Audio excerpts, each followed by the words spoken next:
Mammals are part of the animal kingdom. Most mammals live on land. Some mammals live in water.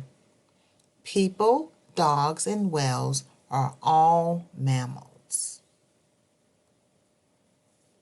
Mammals have backbones. The backbone is part of an animal's skeleton.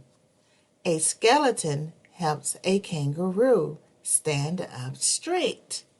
It helps a chimp climb trees.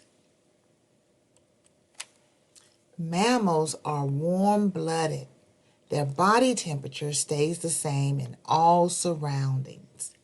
A bear's body temperature stays the same in hot and cold weather. Mammals have hair on their bodies. Hair helps keep mammals warm.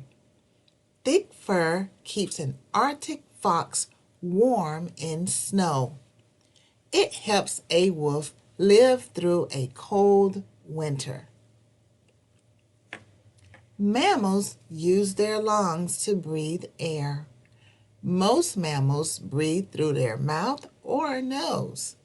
Whales and dolphins use blowholes on top of their heads to breathe.